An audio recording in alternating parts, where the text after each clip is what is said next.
여러분, 우리가 얼마나 하나님과 동행하고 싶은 마음이 간절합니까? 간절하십니까? 네. 예, 얼굴에 간절한 마음이 안 비치는데요. 간절하십니까? 예. 아멘. 우리가 정말 우리 얼굴들에서 너무나 하나님과 동행하기를 간절히 원하는데, 그런데 동행을 방해하는 적이 있습니다. 3대 적, 뭐죠? 세상, 다시 말하면 세상의 가치관입니다. 그리고 육신, 우리 안에 죄성들을 말하고 있고, 그리고 세 번째는 이 세상 임금인 마귀에 대한 이야기입니다. 오늘 주제, 동행과 영적 전쟁이지만 진짜 숨은 찐 주제는 성령님이십니다. 누구시라고요? 성령님이시다. 오늘 예배가 딱 끝났을 때는요, 우리 마음 가운데 성령님에 대한 간절한 마음이 여러분들 남아있어야 됩니다. 우리가 뭐가 부족했냐? 성령에 대한 간절한 부족이 있습니다. 여러분들 영적 싸움의 비결은요, 날마다 하나님과 함께 사는 겁니다. 왜냐하면 빛 가운데 사는 것이 이 어둠 가운데 사는, 그리고 여기에서 이길 수 있는 방법이 오직 이것뿐이기 때문입니다. 우리가 실제 얘기를 많이 하죠. 실제랑 교회랑 차이점이 뭐냐? 가장 대표적인 차이점 중에 하나가 뭐냐면요, 간절함입니다. 실제가 되면요, 간절해져요. 간절해지십니까? 아멘. 그러나 지식이 되면요, 간절해질 수가 없습니다. 여러분들 하나님을 향한 간절함이 있습니까? 예수님의 그 구속의 은혜와 그 아들을 보내주신 그 하나님의 사랑, 그리고 이분을 모셔드릴 때 성령님이 내주 역사하심이 있는, 정말 여러분들 그런 마음이 있냐고. 그런 마음을 알게 되면요, 간절함이 생길 수가 없어요. 왜 간절하지 않느냐? 여러분들 마음이 둔해져서 그렇습니다. 여러분, 실제가 되면요, 간절해질 수밖에 없어요. 지식이 되면요, 간절해질 수가 없습니다. 그래서 오늘 주제는 정말 성령에 대한 이 간절함이 오늘 시간 부어지는 그런 시간이 되었으면 좋겠습니다. 오늘 이 문제를 다루기 전에 우리 신앙 중에 가장 중요한 세 가지 주제가 있습니다. 첫 번째는 하나님을 인격적으로 만날 수 있을까? 여러분들, 우리는 하나님을 인격적으로 만난 적 있습니다. 부활을 통해서 모든 사람에게 믿을 만한 증거를 주시고, 이 제자들의 이 순교를 통해서 정말 하나님 살아계신 것, 이것을 우리가 믿게 된 줄 믿습니다. 두 번째, 그렇게 만난 사람들이 어떤 존재가 되는지를 아는 게 너무나 중요합니다. 너무나 중요합니다. 여러분들 새로운 피조물이 된 줄 믿습니까? 아멘. 세 번째는 새로운 피조물이 되었지만 그 이 새로운 피조물의 삶이 저절로 사라지느냐? 절대 그렇지 않습니다. 왜냐하면 지금 우리가 육신을 입고 있고 이 땅에 마귀가 존재하고 있고 우리 안에 질성이라고 하는 게 있기 때문에 이 땅에 있을 동안은 죽을 때까지 영적 싸움을 여러분들이 하셔야 됩니다. 그럼 오늘 이 세 가지 문제 중 이 세 번째 문제를 다루고 있습니다. 여러분, 우리가 하나님을 인격적으로 만나 새로운 존재가 되었다고 하는 것은 새로운 삶을 살 수 있는 능력을 우리에게 주셨다는 거예요. 여러분들 그 능력을 받으신 줄 믿습니까? 죄에 대해서 거절할 수 있는 능력, 하나님의 말씀을 선택하고 그것을 행할 수 있는 능력이 우리에게 임했다는 거예요. 그리고 우리가 사랑하는 존재가 되어준 줄 믿습니까? 아멘. 어떤 사람이 나를 뭐라고 해도 그 사람을 사랑할 수 있는 존재가 내가 되었다는 거예요. 쉽게 얘기하면 새로운 가치관을 우리가 가졌다는 겁니다. 그러나 새로운 피조물이 되면 우리는 그런 존재가 되었기에 그냥 가만히 있는다고 동행이 되느냐? 그렇지 않다라는 거예요. 육신을 입고 있고 이 세상을 살아가기에 동행의 삶은 자동적으로 사라지지 않습니다. 동행의 삶을 살기 위해서는 우리가 반드시 해야 될 일이 있고 동행을 가로막는 적이 있다는 것을 여러분들 인식하셔야 됩니다. 따라서 여러분들 영적 싸움을 실패하면요, 동행의 삶도 있을 수가 없습니다. 고린도후서 5장 17절 말씀 볼까요? 한번 있습니다. 시작. 그런즉 누구든지 그리스도 안에 있으면 새로운 피조물이라. 이전 것은 지나갔으니 보라 새 것이 되었도다. 아멘. 영어 성경에 그리스도 인이라는 거예요. 존재가 바뀌었다고 얘기하고 그리스도 안에 있으면 뉴 크리에이션. 우리는 새로운 피조물이 되어버렸습니다. 하나님께 있어서 변화의 기준은 무엇으로 보고 계시냐면 너희가 그리스도 안에 있느냐 아니면 너희가 그리스도 밖에 있느냐 이거를 보시는 거예요. 여러분들 그리스도 안에 있습니까? 아멘. 몇 분 안 계시는 것 같은데 밖에 계시는 것 같은데 그게 기준점이라는 거예요. 우리의 관점에서 여전히 죄를 짓고 여전히 완전하지 않습니다. 불완전합니다. 그런데 저와 여러분이 그리스도 예수 안에 있기 때문에 하나님이 그런 우리를 향해서 날마다 새롭다라고 선포하고 계신 줄 믿습니까? 네. 그럼 지난주에 말씀드렸던 이 주제 말씀이 뭐였냐면 초점이 변화가지고 사랑이다라고 얘기했습니다. 여러분들 변화에 초점을 맞추면 끊임없이 변하지 않는 나의 모습 때문에 낙심하고 좌절합니다. 여러분 낙심이라는 거 좌절이라고 하는 것이 얼마나 무서운지 모릅니다. 낙심이 딱 오잖아요? 그럼 신앙생활도 다 포기해버려요. 영적 자살하게 됩니다. 이 변화에서 초점이 사랑에 가 있으면 하나님께서 변화를 시켜주시거든요.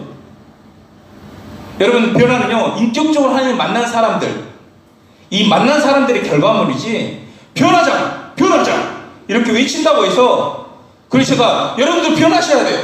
안 변하면 큰일 납니다. 이렇게 강요한다고 해서 여러분들 변하겠습니까? 안 변해. 여기서 변하고 싶지 않은 사람이 누가 있겠습니까? 여러분들 원인이 있어야 변화가 있는 줄 믿습니까? 원인이 뭡니까?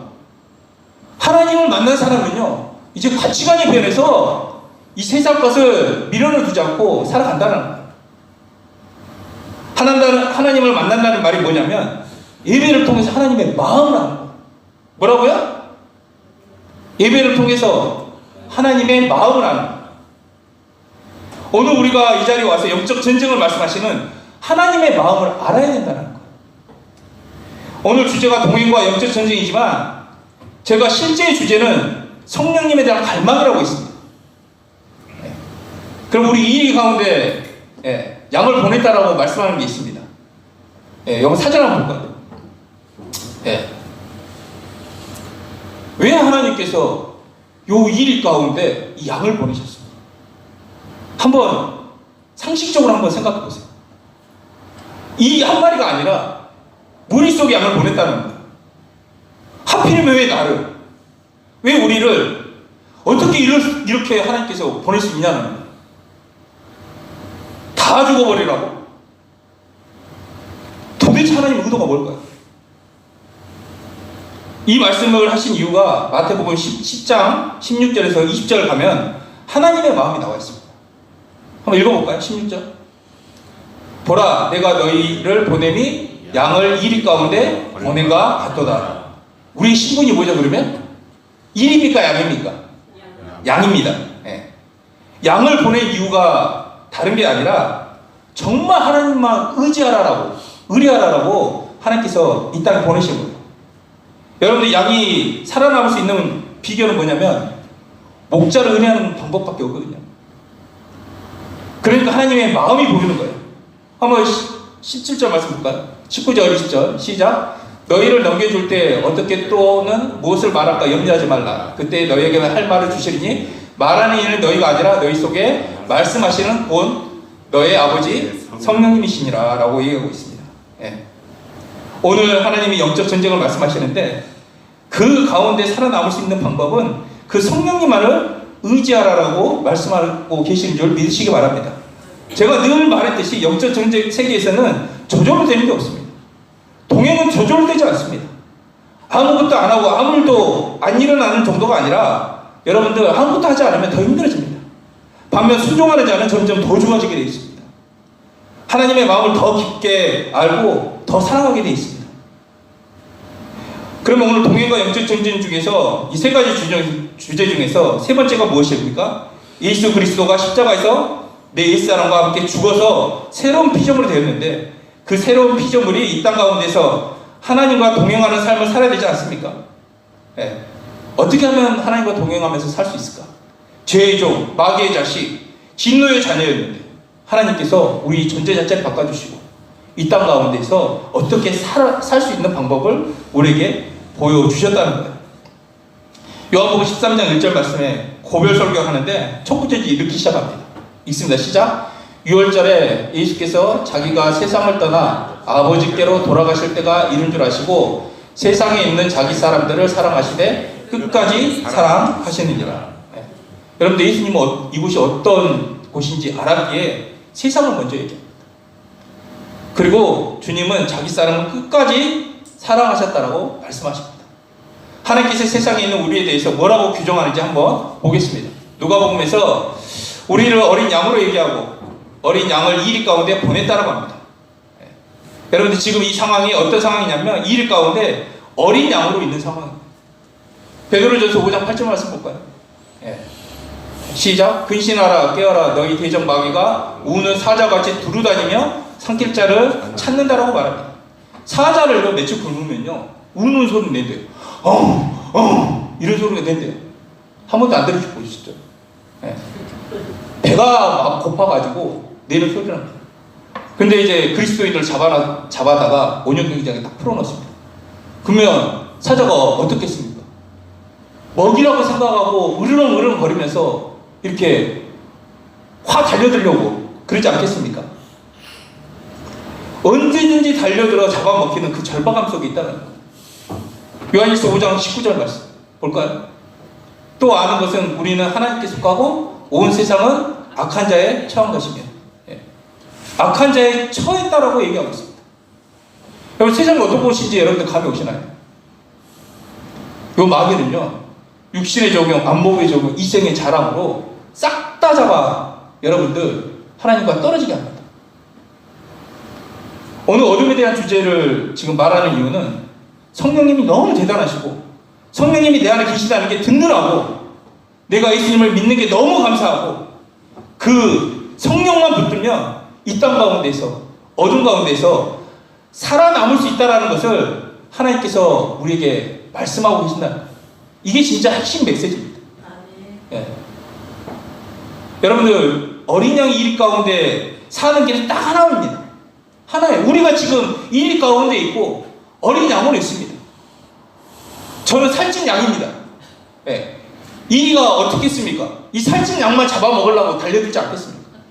예. 웃지 마세요. 예수 그리스도와 함께 있는 거예요. 여러분들 성령님 도우심 없이는요 이 땅에 살아갈 수 없는 나약한 존재라는 거예요. 그것을 하나님이 우리 가운데 말씀하고 계신다는 거예요. 그래서 이 영적 세계가 어떤 곳인지 이 세상이 어떤 곳인지 우리가 어떤 존재인지가 알 때 성령에 대한 간절함이 생기는 거예요. 정말 우리에게 필요한 건 뭐냐면 지식적으로 여기 있는 거 그냥 역사하는 거 아는 거 이게 중요한 게 아니고 성령이 아니고서는 할 수 있는 길이 없다라는 이 간절함이 여러분들 가운데 필요하다라는 거예요. 교리적인 사람, 지식적인 사람들의 특징 중에 하나가 뭔지 아세요? 간절함이 없다라는 거예요. 우리는 예수님의 그 은혜로 구속의 사역을 은혜를 받았고 하나님 사랑을 알게 됐습니다. 정말 믿는다면 여러분들 마음 안에 간절함이 있어야 되지 않겠습니까? 근데 오늘 하루 살아가면서 하나님에 대한 간절함이 없다. 똑같다. 아무 감각이 없다. 여러분들 예수 믿지 않는 거예요. 착각하고 있는 겁니다. 내 구원을 위해서만, 내 성장을 위해서만, 내 문제 해결을 위해서만 예수 믿는다고 있다는 거예요. 그게 구원파 신앙이라고 제가 얘기하지 않았습니까? 마태복음 10장 16절 보면 내가 너희를 보냄이 양의 이일 가운데 보낸 것 같다고 말씀하시면서 19절에 너가 잡힐 텐데 무슨 말을 할까 염려하지 마라. 그러면서 20절에 이는 너희가 아니고 너희 속에 성령이 말씀하실 거다. 그래서 담대하라고 말씀하고 계시는 거예요. 여러분 이 가운데 이 양이 염려하지 않는 이유는 성령님을 우리 가운데 보내주셨기 때문에 염려하지 않는 줄 믿습니다. 아멘. 다시 말하면 하나님은 우리를 비유들 때 양을 이 가운데 보냈다는 그 비유를 든 진짜 목적이 뭐냐면 성령님만을 여러분들 갈망하라는 거예요. 너희 의지와 너희 신념 믿지 말고 너희 재능 믿지 말고 정말 그 성령님만 의지하고 그 성령님만 갈망하라는 것이 영적 전쟁에 있어서 핵심 주제라는 겁니다. 여러분 저와 여러분들은 이 일 가운데 하나님께서 보내주셨다니까요. 양이 지금 이 일 가운데 있어요. 그것도 정말 어린 양이에요. 어린 양, 전투 능력이 전혀 없는 어린 양. 이 양이 살아남겠습니까? 과연 이 아까 사진 본 이 어린 양이 몇 분이나 버티겠습니까? 아마 그냥 잡혀먹지 않겠습니까? 이 양이 이 가운데 있지만 살아남을 길이 있다. 목자와 함께 있으면, 그 성령님을 붙들면 이 가운데 있어도 승리할 수 있다라고 여러분들 말씀하고 계십니다. 상황 자체가 말이 안 되잖아요. 이게 가능하다고 생각하십니까? 근데 하나님께서는 그렇게 하시겠다라고 본인이 말씀하고 계시는 거예요. 우리는 세상의 어둠이라는 거 너무나 잘 알고 있습니다. 제가 그렇기 때문에 이 복음을 붙들 수밖에 없는 거예요. 세상의 어둠인데 여러분들 알면 뭐합니까? 삶 가운데 예수 믿지만 아무런 역사가 없는데, 믿는다고 하면서 염려하고, 믿는다고 하면서 살아가지 못하고. 여러분, 믿는다고 하면서 똑같이 살면요, 여러분 정신병자예요. 세상과 영적 세계 실제로 모르면 모든 말씀이 여러분들 지식이 됩니다. 여러분 요즘 TV 같은 데 보면요, 여러분도 봤겠죠? 10대 여학생을 뒤로 쫓아가가지고 수십 번 칼로 찌른 사건이 있었습니다. 피자 보니까 이 뱀의 머리가 이 목까지 이렇게 그려져 있더라고요. 그러면서 그 살인하고 걸어오면서 씩씩 웃는 모습을 CCTV에 딱 찍히는 거 봤습니다. 제가 이 사건을 보면서 그런 생각을 하죠. 세상 참험하다. 어떻게 인간이 저렇게까지 할 수 있을까? 근데 여러분들 영적 세계를 딱 알게 되면요, 충분히 그럴 수 있어요. 여러분, 이 약한 영은 실제로 존재해요. 그리고 사람에게 생각을 넣어주고 진짜 말도 안 되는 이상한 짓거리를 하게 만든다는 거예요. 배후에 영이 있다는 걸 여러분들 이해하십니까? 복음으로 빠져나왔을 때, 아, 내가 속았구나, 내가 이놈한테 종종당했구나, 이게 보이시지 않습니까? 살다 이 목사인 저도요, 자식이 내 기준에 안 맞추면요 미워 보여요. 네. 그리고 막 내 감정의식을 혼냅니다. 목사인 저도 그런다니까요. 왜 그럴까요? 생각을 넣어주는 놈이 있기 때문에 그렇습니다. 중요한 건 뭐냐면, 이거를 인식해서 무섭다, 이거를 말하는 게 아니라 예수로 꽉 붙잡는 이 야구의 힘이 영적 세계를 아는 것만큼 간절하게 의뢰돼야 된다는 거예요. 요한복음 10장 10절에 뭡니까? 마귀의 존재 목적을 있으면 이렇게 얘기합니다. 읽습니다. 10장 10절, 예, 시작. 도둑이 오는 것은 도둑질하고 죽이고 멸망시키는 것뿐이요, 내가 온 것은 양으로 생명을 얻게 하고 더 풍성히 얻게 하려 하는 것이라 라고 얘기했습니다. 마귀의 존재 목적이 뭡니까? 여러분들에게 와가지고 도둑질하고 죽이고 멸망시키는 거, 이 세 개밖에 없습니다. 영원한 지옥불에 들어가게 하는 게 이게 마귀의 존재 목적입니다. 그놈과 함께 그 존재 목적을 위해서는, 목적을 이루기 위해서 뭘 하냐면 요한복음 13장 2절 생각을 넣어줍니다. 한번 읽습니다. 시작. 마귀가 벌써 시몬의 아들 가룟 유다의 마음에 예수를 팔려는 생각을 넣었더라. 아멘. 마귀가요 참 생각을 많이 넣어줍니다. 음란한 생각도 넣어주고요, 원망하고 짜증내고 여러 생각들을 넣어주지만, 마귀가 넣어주는 모든 생각을 한마디로 말하자면 예수 팔아라, 이것을 넣어줍니다. 여러분들, 가룟 유다가, 이 마귀가 가룟 유다에게 넣어준 생각, 지금도 똑같이 예수 팔아라, 예수 팔아라, 그걸 우리 가운데 계속 넣어주는 거야. 예수 팔고 음란해라, 예수 팔고 원망해라, 예수를 팔고 염려해라, 예수를 팔고 화를 내라, 예수 팔고 짜증내라, 다 예수를 팔라라는 거야. 여러분들, 이 행동들은요, 여러분들 예수 팔아야지 나오는 행동들입니다. 미움, 원망, 음란, 염려, 모든 것이 한마디로 말하면 예수 팔라는 거예요. 여러분, 마귀가 넣어주는 생각이 딱 그걸로 규결된다라는 사실들입니다. 마귀는 우리를 죽이기 위해 생각을 넣어 행동하게 합니다. 이 사실을 곰곰이 생각해보세요. 너무나 충격적이지 않습니까? 지금 내가 생각하는 이 생각이요, 내 생각이 아니라니까요. 나를 죽이려고, 정말 죽이고 멸망시키고 빼앗으려고 하는 이 마귀의 생각일 수도 있다는 겁니다. 여러분들, 요 마귀의 요 실체, 요것이 이 세상에 딱 터진다면 이 세상은 얼마나 큰 충격을 받을까? 마귀의 역사를 더 실제로 이해하는 데 있어서 도움이 되는 게 연가시입니다. 연가시. 여러분들, 이 영상 충격적인 것이 뭐냐면 본인의 의지가 아니라 타인의 의지로 자살할 수 있다는 거. 예. 여러분, 이 악한 영이 생각을 넣어준다는 거, 이 부분이 진짜 실제 상황이라는 거예요. 근데 여러분, 솔직히 우리 삶 가운데 이 악한 영이 주는 생각 분별이 됩니까? 이게 악한 영이 주고 있구나, 이게 분별이 되냐고요. 지금 우리 자신감 때문에 열받았어요. 그러면 막 이렇게 얘기합니다. 아, 늦어먹는 놈. 예. 이런 말 하면 안 되지. 근데 이런 생각이 딱 들어오면 행동이 멈춥니까?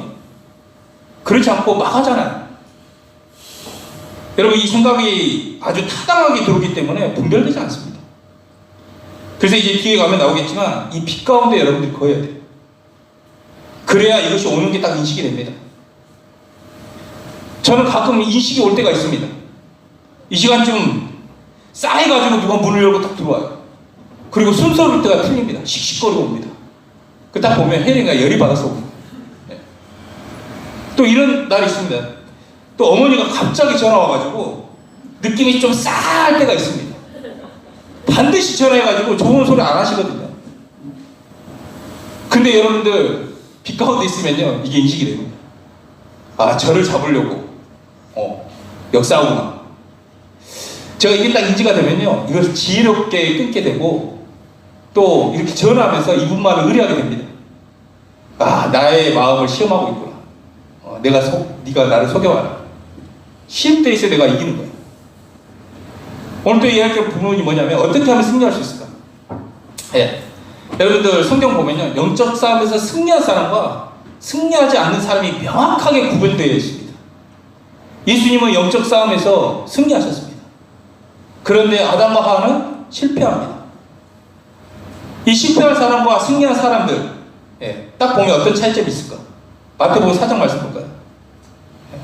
예수님이 딱 시험 받으실 때 이렇게 얘기합니다.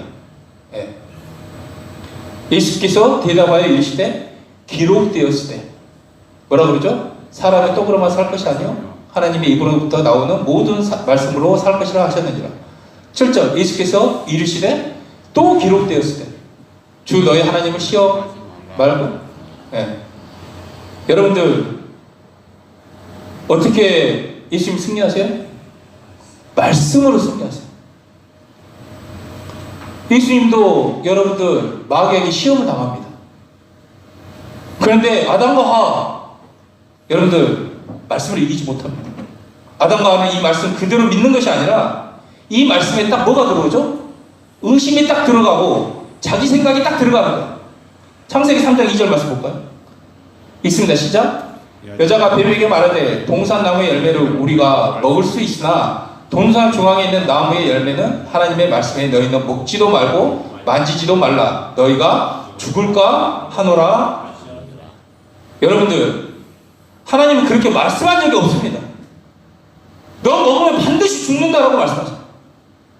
근데 뭔가 딱 의심이 들어가고 내 생각이 딱 섞이니까 말씀의 절대성이 뭐예요? 확 무너져 버리고 죄를 범하게 되는 상황이 되어버립니다. 그러면서 이야기하는 게 뭐냐면, 그것을 먹는 날에는 너희 눈이 밝아져서 하나님같이 되자, 이렇게 얘기하고 있습니다. 여러분들, 악한 영이요, 이 창세기를 볼 때 뭘 가지고 우리에게 역사합니까? 보는 것, 먹음직한 이 열매, 이 보는 것과 마귀가 하는 이 듣는 것, 여기에서 딱 잡아버리지 않습니까? 보는 것과 듣는 것. 여러분들, 보는 것과 듣는 것을 여기에 혁명이 일어나지 않으면 변하지 않는다고 했습니다. 그래서 제가 보는 것과 듣는 것이 너무나 중요하다고 말씀드리지 않았습니까? 여러분들 신앙생활 하는 데 있어서 보고 듣는 게 혁명이 일어나지 않으면 이렇게 된다는 거예요. 여러분, 제가 아까 연가식 보여주는 목적이 뭡니까?